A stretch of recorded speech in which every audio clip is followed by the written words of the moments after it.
The first thing I want to say is get outside, get some sun, exercise.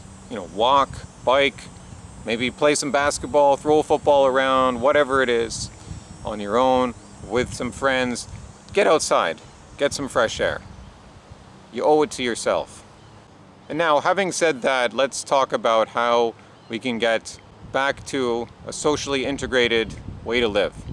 Greetings, friends. I have a message for introverts and socially isolated people, and I want to talk about how I, in part, reversed my own social isolation over the last year and a half.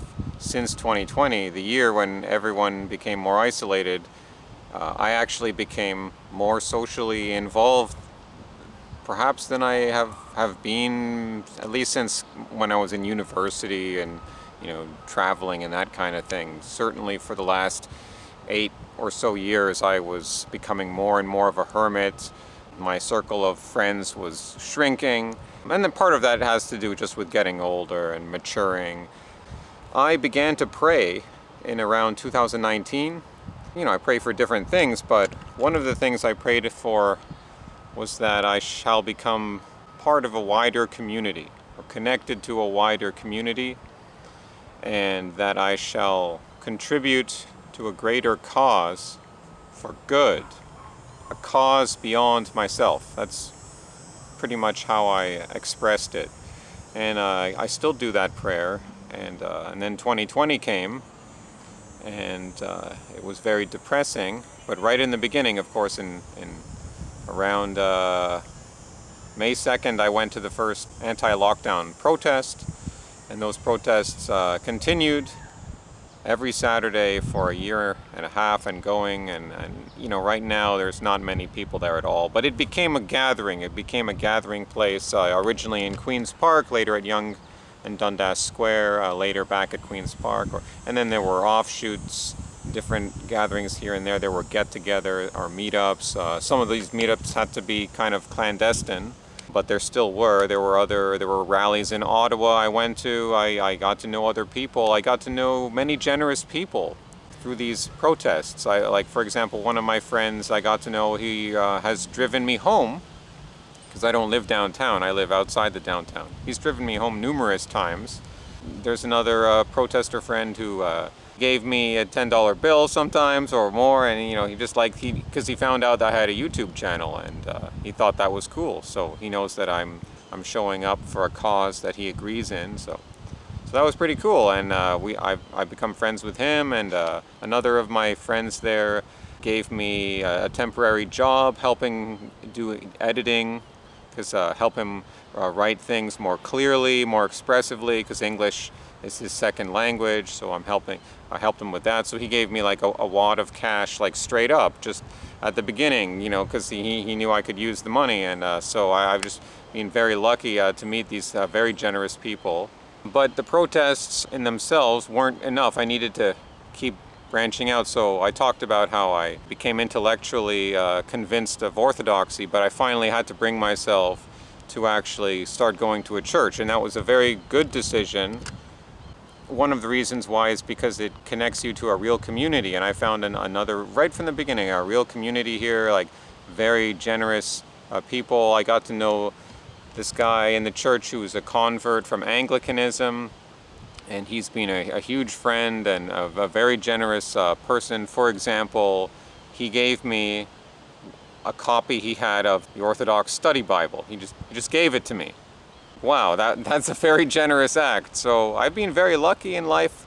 I've been incredibly blessed. I seem to meet a lot of generous people. For example, the people next door, I live in my neighborhood, I don't know anyone.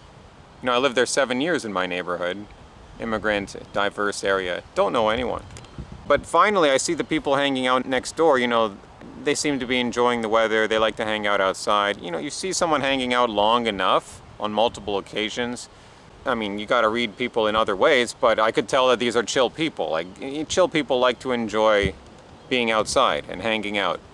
So I went and started hanging out with them, and it was great. And they invited me over for a barbecue recently, because I've hung out with them on multiple occasions now. But they like my company, and they're so generous. Like, do you want anything? Like, do you want, like, they make me a drink, give me some food. They invited me for like this huge barbecue, because this guy used to be a restaurant chef, so he knows what he's doing, and he prepared roast beef, and they barbecued like vegetables, like sweet potatoes. They had salad. They had all this amazing stuff, like this amazing meal. Like they're like in their 60s. It's like a man and his wife, and they're like, "Do you want to meet my daughters? My daughters are coming." So I was like, "Oh," this was before the barbecue, and I was like, "Yes, I would like to meet your daughters." And they're like, "Yeah, my daughters they're 26 and 28, and they're coming." And it's like, "Yes, I would like to meet your daughters," and they were very nice. It was a pleasure to get to know them.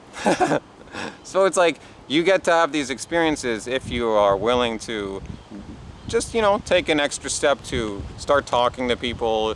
It helps if you can read people's read how people act and stuff. That's going to help you make a decision, like make it easier to talk to someone. Should I talk to this person now? And it's difficult for people who aren't able to read social cues that well. I feel sorry for you. Perhaps that's something you need to pray on if that's your issue. Like, help me read people better, like help me become more socially integrated. Because like I said, I was praying for, I obviously have better social skills, but still having good social skills isn't enough. You still have to have some miracle in your life. Like, I wouldn't say that everything that's happened since 2020 has been a miracle, but you have to put yourself out there where you leave some things to chance. And if you do that enough, sometimes sooner or later you are going to make connections. I'll give you an example. Like, I'll go to church on a Saturday in the morning for a few hours. I'll be there, and then maybe socializing after the church. Maybe we go to like get some coffee somewhere, or like I don't drink coffee, or maybe go to get some food somewhere and hang out with people. You might even get to know the priest that way. You get to know other people from the congregation. Everyone's so friendly. So it's like I'll be doing all that. Me, the introvert, me, the hermit, and then I'll go to Queen's Park.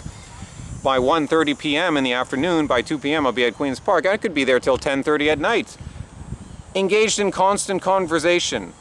And I'll even be thinking in my head, like, wow, this is, I wouldn't mind chilling out here a little bit, but I enjoy it, right? Because you don't always get to have these experiences. And you're not supposed to talk in church, of course, during liturgy, but after that, I'll be engaged in conversation for like 11 hours straight, or 12 hours straight. And then maybe my friend will drive me home. So that might be on a Saturday. And on Sunday, I'll go again. I'll go to the Russian service, because they have that on the Sunday. So then I'll be doing stuff until 4 p.m. and then I might finally get home. And then maybe my friend Will might come by in the evening. We hang out. We tend to hang out in the evenings, usually on Sunday. So that'll be. But he's my longtime friend. So from way back when, he would always be one of my close friends. So that's. He's always been there. This is how I was able to reverse some things. I have been able to meet some generous people. I have been able to turn things around. It did take maybe some prayer. It did take, you gotta put yourself out there a bit. You gotta find some like-minded people.